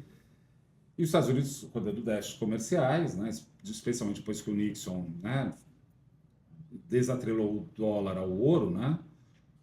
Porque esse que é o jogo da moeda, né? A moeda não é nada, né? A moeda não é nada. A moeda é que nem aquele filme lá do Fugazi, né? Né? Big Short, né? A moeda não é nada. A moeda tem que ser alguma relação política atrelada a alguma coisa real, né? Lastro. Né? O lastro inicialmente era o ouro, o Nixon falou tchau, depois acho que no governo Reagan, não sei agora, que fizeram o acordo dos petrodólares, né? Atrelou ao petróleo. Esse acordo, ou seja, os Estados Unidos era financiado para o resto do mundo para ser o grande consumidor do mundo. Tá aí tudo bem, legal, ótimo, etc. e tal. Só que aí entra uma novidade, que é a China, que a China realmente foi uma coisa que ninguém imaginava daquele jeito, né? Começou a exportar deflação com, né, uma TV de plasma, um celular, cada vez o preço caía, as pessoas podiam consumir mais, os americanos foram consumindo como se não houvesse amanhã. Isso daí gerou um problema dentro da própria economia norte-americana, que eles não tinham mais como financiar isso. Essa não capacidade de financiar isso foi se traduzindo num tipo de conta-erro dentro do sistema que foi dar na crise de 2008, que tem a ver com o mercado imobiliário. Não vou entrar em detalhe porque eu acho isso, mas é ali que está essa questão. Quando explode o subprime, crise de 2008, entra o Obama, né, no governo, e o Obama mandou o Timothy Geithner para a China falar: porra, me ajuda aí, vai. Você está exportando para caramba, né, China? Você está com superávit desse tamanho. Deixa o renminbi, né, o yuan, né, se apreciar, porque vocês estão atraindo. Quando ele se apreciar, eu vou importar menos de você, mas eu exporto mais para você e a gente ajusta isso. Vamos lá, vamos lá, vamos lá, vamos lá. Os chineses falaram: não, a gente não vai fazer isso. A gente vai continuar coladinho em vocês, porque a gente não confia em vocês. O Timothy Geithner foi para Pequim, que tinha aquele papo de guerra cambial, né? E o Manteiga que trouxe. O Manteiga. Né? Não, porque tinha, é verdade. Tinha uma guerra cambial. Tinha. Só que o Timothy Geithner foi lá para tentar resolver. Os chineses falaram: passar bem, não vamos resolver esse negócio. Porque a China teria que abrir espaço para os Estados Unidos, né? Só que a China não confiou, enfim, o Obama não conseguiu fazer isso. O Timothy Geithner volta para os Estados Unidos. Aí os americanos falaram: vocês vão deixar o dólar, né, nesse patamar? Quer saber? Eu vou desvalorizar esse dólar na porrada, jogo o juro para zero. Chegou no zero, quer saber? Pega a parte longa, joga mais para baixo esse negócio. Vou imprimir dólar até não aguentarem mais ter tanto dólar e desvalorizar o dólar. Deu certo? Não. Não deu certo. A China segurou no peito esse ataque americano e isso daí fez que o dólar não desvalorizasse o quanto deveria. Por que eu estou falando isso tudo? Porque eu não tenho simpatia alguma por Donald Trump. Eu não suporto. Eu não suporto. Mas o Donald Trump está certo a respeito de alguma coisa. Eu entendo alguém ilustrado, inteligente que voltou de Donald Trump. Os Estados Unidos têm um problema recorrente da balança de transações correntes lá. Eles precisam resolver isso. Tem duas formas de fazer isso. Ou você tarifa e impede que, né, importe, ou você faz uma bagunça tão grande que o dólar tem que desvalorizar. E é isso que a gente está vendo no mundo. O Trump está conseguindo desvalorizar por pura bagunça. Isso daí, na minha opinião, é de caso pensado. Não é de caso assim, ele é loucão. Eu acho muita coisa do Trump, mesmo que ele é louco nesse sentido. Então, assim, o Trump, desse jeito, está tentando organizar um debate interno dos Estados Unidos para resolver esse rompimento do acordo que teve lá, que foi começado lá em Bretton Woods, que deixa que os Estados Unidos vai fazer isso. E aí, nisso, a China começou, vendo a fraqueza do dólar, empurrando a moeda dela essas ações. Porque os Estados Unidos, isso pode parecer uma bobagem ou não, mas não é. Os Estados Unidos tinham uma função também de ser o grande investidor do mundo. GM do Brasil, Ford do Brasil, no mundo inteiro tinha isso. Os Estados Unidos importava bem final, mas exportava capital, né? E depois também pegava, né, lucros e dividendos. Ele perdeu essa função. Aí você vai hoje assim, vira de novo, porque é bom ser brasileiro, né? Você não quer? Vem cá, China. Aí a China faz uma fábrica da BYD gigante. Tá bom, só tem chinês, né? Mas fez a fábrica. Então, assim, os Estados Unidos perderam esse protagonismo. Então, esse jeito do Trump e essa crise que está vivendo tem a ver, na minha perspectiva, nos Estados Unidos tem que ressignificar ou reorganizar esse sentido de posição dele no mundo. E ele não quer mais ter os custos de ser o grande organizador da economia global. Mas eu acho que o mundo também, é que com o Trump não dá para negociar, mas o mundo deveria ajudar os Estados Unidos nesse momento. Pode parecer contraproducente, contra-intuitivo que eu vou falar, mas assim, a gente teria que ajudar. Eles têm um problema na transação corrente. Deixar uma potência dessa sangrar até a morte também não faz sentido, a não ser que a gente queira um muro multipolar. Isso para falar que o Trump não está tão errado de ficar falando mal da Europa. Isso aqui também falar que o Trump é fogo, né? O Trump chama a mulher tudo feia, chama... Né? Aí não dá, né? É complicado. Só para tentar esclarecer essa questão da balança comercial, e aí Qual que é o ponto, né? Se você é um país, para quem nos assistindo e não entendeu, se você é um país que nem o Brasil e você importa mais do que você exporta, ou seja, você está demandando mais produtos lá de fora, você acaba gerando um déficit na sua balança comercial de transações correntes. Como que a gente financia esse déficit? A gente quer captar mais dólar em algum lugar, para a gente poder financiar essa demanda que a gente quer. O problema, pessoal, é que os Estados Unidos, como que faz? Ele que tem o dólar na mão. Uma das maneiras de ele poder financiar essa balança comercial é emitindo dívida. Isso, exatamente. E aí, limite de dívida que antes não era 0, agora é 4. E a dívida dos Estados Unidos, hoje eles pagam quase 1 trilhão de juros, só de juros no ano. Por uma dívida que deve estar 100 e pouco, se eu não me engano. Isso. Essa é... Então, e aí é o ponto, ele precisa baixar a dívida, tentar segurar a dívida, um déficit na balança comercial. E aí, qual que é o ponto? Eu preciso melhorar. Para melhorar, eu preciso que minha moeda se desvalorize, porque isso favorece as exportações. Isso. Quando você coloca a tarifa, gera uma confusão no mundo, o dólar perde força, a gente está vendo o real sair de 6,30 para R$5 por conta do enfraquecimento do dólar. Isso ajuda a balança comercial de que os produtos dos Estados Unidos ficam mais baratos para a gente comprar. Então, um pouco essa história para tentar traduzir aqui esse problema. É exatamente isso. E aí você tem até uma discussão, né? Se tudo está em dólar, né? Se os Estados Unidos dão um calote, né? É bom para o caloteiro, né? Então tem um debate disso também, né? Então tem esse... Entra num momento de transição, né? A gente vai ter que discutir a relação. Só o que o Trump está fazendo no Estreito de Hormuz é uma loucura. Na minha opinião, é uma loucura do jeito que ele está fazendo. Porque nitidamente não tem a ver... Se tivesse a ver com os iranianos, eu até topava. Topava assim, realmente não pode ter uma potência nuclear na mão de... Ok, até topo. Mas a gente sabe que não é isso. É um outro debate, né? Enfim, vamos ver o que vai sair disso. Mas, E para finalizar, né? Dito tudo isso... não, só vou fazer uma provocação. Você falou estava falando, né, do dólar, né? Às vezes eu tenho a impressão... porque assim, o mecanismo que você descreveu é correto, né? Se um país roda déficit, ele tem que trazer dólar, porque é pago tudo em dólar. Vê as vantagens de ter a moeda mundial, né? Olha só, né? Aí eu não aguento, falo de Keynes, né? O Keynes tinha uma solução para isso. Ele falava o seguinte, ao invés de a gente ter uma moeda de um país, ou seja, linkada à dívida pública de um país, por que a gente não cria um banco mundial que emite uma moeda mundial e quando você rodar déficit, ao invés de você ter que ir para o cheque especial, você pode pegar uma linha de crédito baratinha que permita que você consiga fazer isso, né? Para quem é nerd, fã de Senhor dos Anéis que nem eu, né? A impressão que eu tenho que era... Né, o Isildur, né, tinha que destruir o anel no Monte da Perdição. Ele falou, não quer saber, eu vou ficar com ele aqui mais um pouquinho. É isso, porque é um poder que corrompe. Porque é uma tentação. Se você tem... Imagina, um governo que pode simplesmente imprimir, o dinheiro não entra na tua economia, vai para fora. Você importa só bem. É um poder mágico. Literalmente mágico. Imagina se o governo brasileiro pudesse... imprime aí. Vai dar inflação? Não. O dinheiro vai para fora e a gente traz a mercadoria. Só vem a mercadoria. Enfim. Bom, acho que é aquela pergunta mais para encerrar, né? Dito tudo isso, eu queria ouvir também de você o que você enxerga daqui para frente, né? Porque é um mundo que está em transformação. Sim. São muitos conflitos geopolíticos acontecendo meio que ao mesmo tempo. A pandemia mudou muitas coisas. A gente saiu de um padrão ali 2008, 2020, que era juros zero, dinheiro quase que infinito, crescimento mais baixo e baixa inflação. A gente está indo para um crescimento que não está tão mais alto, mas está um pouco mais alto do que antes, mas a inflação mais pressionada, juros mais alto, mais conflito, IA. O que dá para ver? O que dá para tirar de tudo isso, André? O que você tem enxergado? Bem, vamos lá, né? Vou tentar reduzir aqui as variáveis, né? Senão a gente vai ficar aqui muito tempo, né?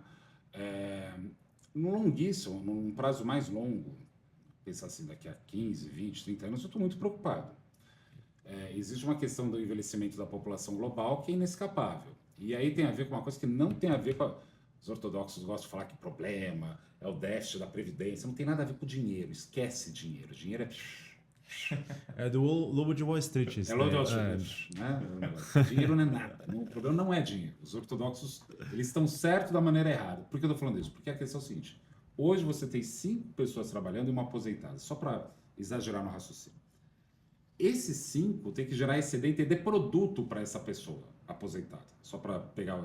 Tem que ter fralda geriátrica, tem que ter remédio, tem que ter comida para servir. 5 tem que gerar excedente para 1. No futuro, você vai ter uma pessoa trabalhando para 5 aposentados. Então você percebe que a produtividade desse cara tem que ser suficiente para esses 5. Esses 5 podem ter toda a aposentadoria do mundo, pode ter cada um $1 bilhão. Se não tiver alguém produzindo, o resultado vai ser a inflação em cima dos produtos que tem. Você tem um problema de um conflito de renda no futuro que não sei como vai ser resolvido. Não sei. Simplesmente não sei. O IPEA divulgou um estudo que é 2050 aqui no Brasil, a curva de contribuintes, por exemplo, para aposentados vira. Então, 2050 é logo ali. Enfim, dá um... Eu acho que era 2050, Não, né? tenho quase certeza que era 2050. Não, o problema é que, sei lá, eu estava vendo esses dados, 2000, eu fiz 2030 alguma coisa, isso aí é o que fiz na mão com a tabela de mortalidade do IBGE. Vai ter mais gente de 60 do que gente de 15. Então eu fico imaginando que o carnaval vai estar muito chato, né? Tipo, vai ser inferno isso, né? Um bando de idoso no carnaval. Mas enfim, brincadeiras à parte, a questão é a seguinte: tem um problema geracional que é concreto. Isso daí é uma preocupação que eu tenho, mesmo, né? Nesse sentido é ruim para o Brasil, para a Europa, para a Ásia, então o negócio pode ser catastrófico. Mas, por outro lado, você tem a África que pode se beneficiar nesse momento, pode ser um momento de crescimento da África, né? Por sinal, fica uma dica, o governo brasileiro e todos os empresários vá... A África é uma bagunça? É uma bagunça, mas o polo dinâmico está lá para frente. Né? Isso lá. Agora tem uma discussão mais, vamos dizer assim, mais próxima, que eu acho que tem a ver com as interações de IA e rede social. Que isso daí me preocupa bastante. André, a IA vai aumentar a produtividade, vão trabalhar menos. Mentira. As pessoas vão trabalhar mais. A promessa do capitalismo sempre é essa. Inventa uma máquina a vapor, então quer dizer que vai ficar mais fácil trabalhar. Não, você vai trabalhar mais. Inventamos aqui o computador, quer dizer que você vai trabalhar menos. Mentira, você vai trabalhar mais. Inventamos a IA, nossa, vai trabalhar menos. Desculpa, você vai trabalhar mais. Porque o sistema todo, o que tem, isso que é importante, né? As pessoas, o que justifica as nossas rendas aqui? É a nossa contribuição marginal ao produto gerado. Eu vou pegar do produto, do que foi criado, a minha parcela do que eu contribuí no produto. Só que como o capitalismo gera acúmulo de capital, você, em termos relativos, você sempre vai ficando menor do que esse bolo, né? Você sempre vai ficando menor que o bolo. Então isso impõe que você tem que trabalhar cada vez mais para tirar uma parcela. Então assim, é uma máquina que gera muita riqueza, mas pouca abundância. Então eu acho que vai ter uma pressão muito grande. E por que eu estou colocando isso? E interação com a rede social. Eu estou absolutamente assustado com as gerações mais novas e a relação deles com a rede social. Assustado. Eu falei de bet, né? Existe todo mundo aí, um mundo da internet que tem a ver com coisas envolvendo sexualização, sei lá o quê, que é um negócio que você vê que não tem muito... a gente não está pensando nisso seriamente. Isso daí tem a ver porque isso daí está roubando o tempo das pessoas de construir formas de vida, de formas de ser que gerem produção. Quer ver um exemplo? Só para colocar, para não falar em coisas mais pesadas. Se eu quiser comer um sushi à 1h, eu faço aqui, chega na minha casa. Né? Sushi lá, bacana, etc e tal. Só que esse cara que está pegando o meu sushi à 1h no restaurante, trazendo para cá, ele tinha que estar estudando técnico de enfermagem. Então, o que eu estou vendo é que essa combinação de IA com rede social está erodindo o capital humano nosso. Qual é o ponto de equilíbrio disso? Eu não sei. Não sei. É uma coisa que eu gosto? Resposta, não. Quer dizer que vai ser o fim do mundo? Sem dúvida nenhuma, não vai ser o fim do mundo. A gente vai sobreviver. Vai ser cada vez mais estranho, mas a gente vai sobreviver. Agora, nós como brasileiros, isso daí acho que é um debate que a gente tem que ter. Às vezes esse negócio de ser um pouco mais, um Faria Limer, um pouco diferente, né? O pessoal, André, você é muito nacionalista. Mentira, eu não sou nacionalista. Eu sou imperialista.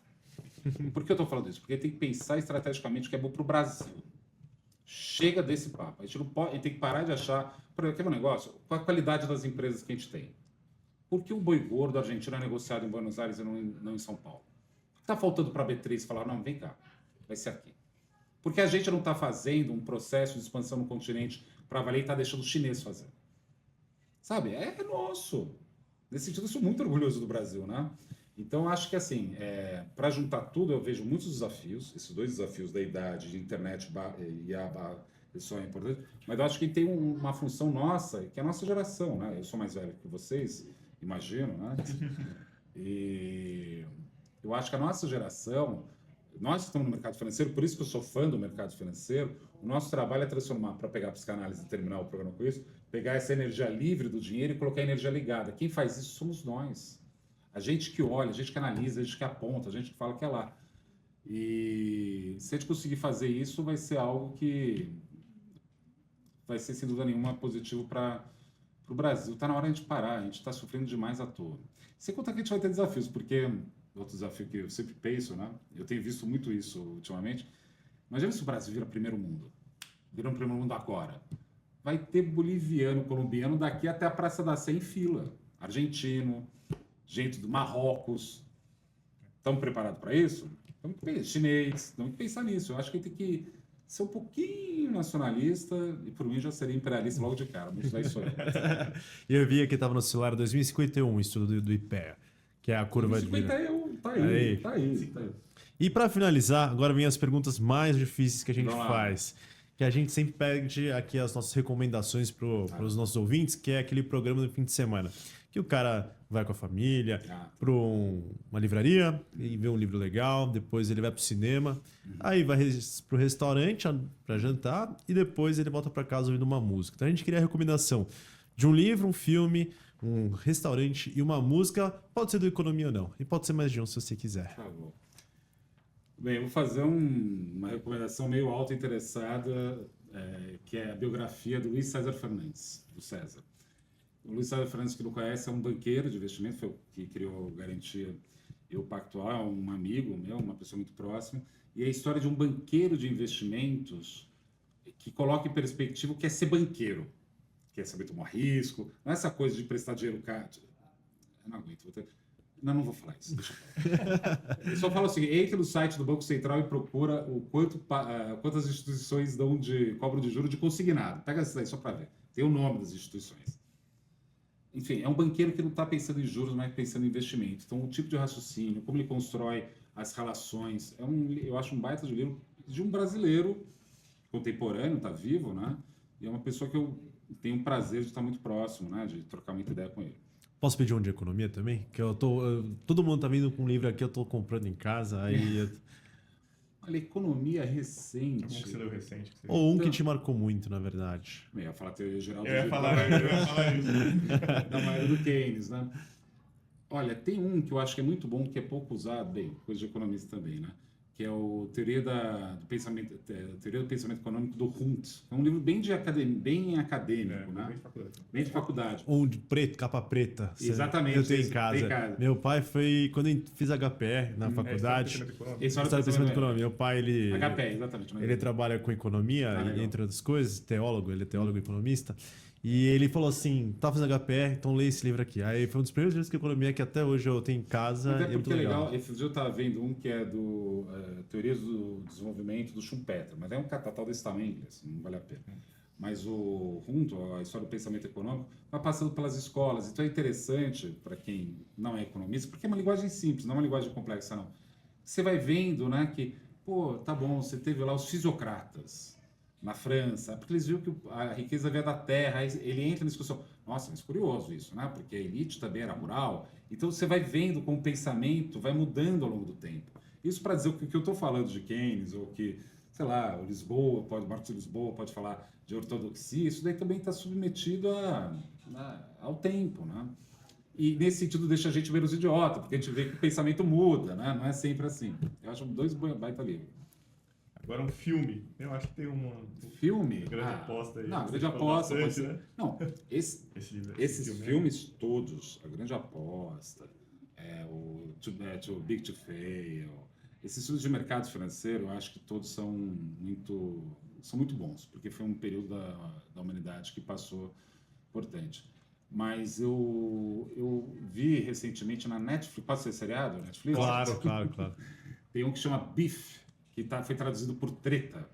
Tem a temporada 2 agora, né? A temporada 2. Eu acabei de ver a temporada 2, eu não vi a temporada 1. E o que eu achei bonito disso daí é que é o seguinte, esse Beef, o Treta, é muito parecido com White Lotus, né, em alguma medida, que eu estou sentindo que tem sido um tema recorrente do mundo audiovisual, do cinema, né? Pode colocar até Agente Secreto aí no meio, né? Eu acho que é meio esse tema assim, o que é estar vivo para valer? O que é estar vivo? É juntar dinheiro para descer embaixo no Shopping JK e Guatemi e comprar uma bolsa da Gucci? É isso que está vivo? Qual que é o limite do que dá prazer ou dá sentido para a vida? E é um drama, né? Eu tô com 47, fazer 48, né? Se começa a chegar nos 50, o que é para valer as coisas? Eu acho que a gente está vivendo num mundo que a gente perdeu essa noção do que é para valer, né? Então, um debate. O que é para valer? Um relacionamento é para valer? Vamos ficar casados até, que nem o Chico Buarque fala, né? Bodas de acetato, né? Até a gente morrer junto e não ter sentido. Então, assim, eu acho que eu acabei de ver esse. Tentar pensar o que é relacionamento, o que é coisa para valer, esse consumismo faz sentido ou não faz, o que é desejo sexual, o que não é. O mundo de sexualidade está mudando muito, né? Então, ele aborda. Da sexualidade, estou falando assim, dessas coisas mais exóticas, do tipo, sei lá, mulher trans, né? Não é isso, assim, por exemplo. Esse dia eu estava debatendo isso com umas amigas. Tem minha faixa de idade, 48, 50 anos, a vida, vou dizer assim, o custo de oportunidade da sexualidade aumentou brutalmente. Uma mulher de 50 anos está inteira, um cara de 50 anos está inteiro. É diferente da época dos nossos pais, que alguém de 50 anos já estava, né? Então, assim, esses debates passam nesse seriado. Acho que vai atravessando, né? Eu acho bem interessante. Um restaurante, depois uma música. Uau! Restaurante. Aquela comida que você fala assim, se eu fosse comer minha vida toda aí naquele restaurante. Deixa eu pensar. Eu devo ter uma resposta boa para isso. Eu tenho gosto assim, por culinária específica, italiana. Nunca tive nada disso, né? Gosto muito de churrasco. Sou um cara realmente que gosta mesmo, né? Gosto tem uma coisa meio primitiva naquilo, né? Meio grega, né? Tem uma coisa assim que é uma alegria ali, um negócio assim. Mas, olha, eu sou muito fã de steak tartar. Então, qualquer restaurante que tenha um steak tartar bom, Cassaroli no centro de São Paulo, Cassaroli é ótimo, ou Ici Bistro, qualquer um, eu acho que eu gosto muito disso, desse tipo de ter isso na minha cabeça. Agora, a música, deixa eu pensar. Você viu que tinha todas as perguntas e respostas na cabeça, chegou aqui. Essas são as mais difíceis mesmo. Então, mas porque a gente não quer parecer idiota, né? A gente quer fazer uma coisa bonita, né? A gente quer. Né? Olha, a música já que ele está no mercado financeiro aqui, eu vou falar uma do Vinícius de Moraes, chama Testamento.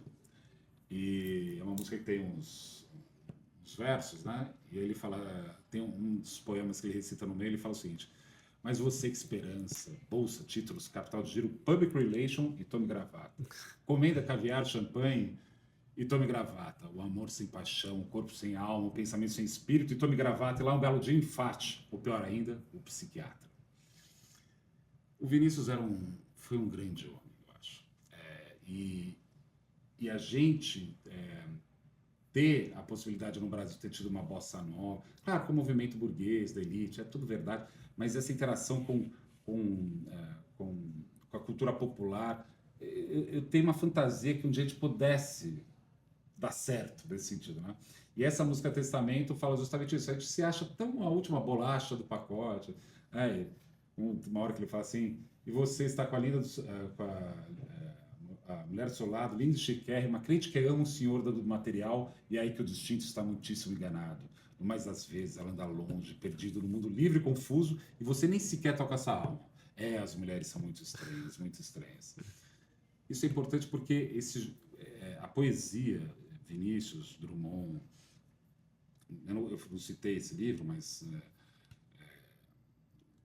Guimarães Rosa, O Grande Sertão, Vereda, né?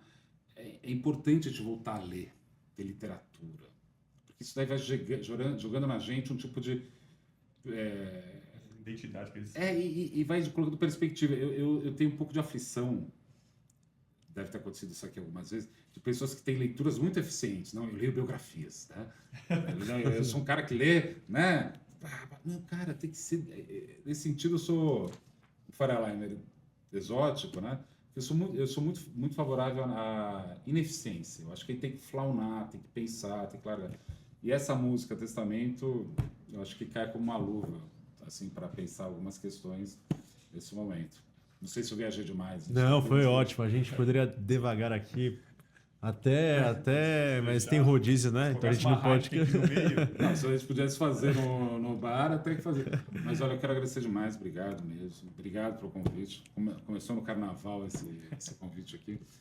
E para fechar e terminar meu raciocínio, desculpem talvez os impropérios que eu falei aqui, esse tipo de coisa, mas eu acho que está no momento que a gente tem grandes desafios, o mundo está enfrentando uma situação difícil, mas nós, como brasileiros, estamos atrás de muito esforço que a gente fez, esforço mesmo, né? As pessoas acordam cedo, trabalham pra caramba nesse país, a gente criou faculdades sérias, instituições sérias, tudo, e a gente tem que saber preservar isso. Eu acho que a gente consegue dar esse salto. E, mais do que isso, né? Sabendo jogar e dentro desse cenário global, acho que tem bastante coisa. E sobre investimentos, né, isso é importante, talvez, colocar. Né? Nós, é uma responsabilidade muito grande que nós três enfrentamos aqui, né? Porque a gente está assessorando alguém que está sonhando com alguma coisa, né? Tem filho, tem medo de se aposentar, etc. e tal. Dá para você fazer isso de forma tranquila e sóbria. Não caia naquele papo de que você vai ficar zilhardário. Isso daí é para vender outra coisa. Mas acho que a gente consegue fazer isso de forma adequada. Obrigado pelo convite mais uma vez. Rafa, se quiser as considerações finais. Queria primeiramente agradecer por você ter aceitado o convite. Sei que não é fácil, sei que às vezes a agenda é cheia. E eu tenho certeza que todo mundo que assistiu vai sair reflexivo desse podcast. Vai falar, putz, nunca tinha pensado nisso. Né? Porque às vezes a gente acaba meio que falando muito parecido, às vezes, as coisas. Às vezes é importante a gente ouvir uma voz diferente. Né? Eu tenho certeza que muita gente aqui vai sair daqui refletindo sobre algum tema que você trouxe aqui. Mais uma vez, obrigado por ter participado. Obrigado pelo convite. Eu faço também os mesmos agradecimentos. Eu saio muito reflexivo, tenho muitas coisas para pensar, para voltar para casa. As portas sempre serão abertas. Pessoal, Plano André Perfeito, Plano Perfeito, né? Plano Perfeito. Também acessem, também a gente sempre... na minha rede social é perfeito, com PH, tá? Porque algum gaiato pegou com F, então eu tive que usar o PH ali. @perfeito ali. O negócio, mas podem entrar lá que tem sempre um debate interessante e eu tento ajudar na medida do possível, claro. As portas sempre estarão abertas. Se você tiver algum insight, alguma publicação, quando você publicar o seu livro, espero que você venha aqui divulgar aqui também. Vamos lá. Eu espero vir aqui antes com novidades a respeito do mercado financeiro. Estamos com um projeto agora que eu acho que vai fazer um barulho para investimento. No sentido grande, né? Tá faltando banco de investimento nesse país. Vou deixar isso aqui. Depois a gente fala isso. E para você que ficou até agora, muito obrigado. Deixe seu like, compartilhe com seus amigos, com sua família. Vamos tentar levar ainda mais esse podcast para todo o Brasil. Obrigado e até a próxima.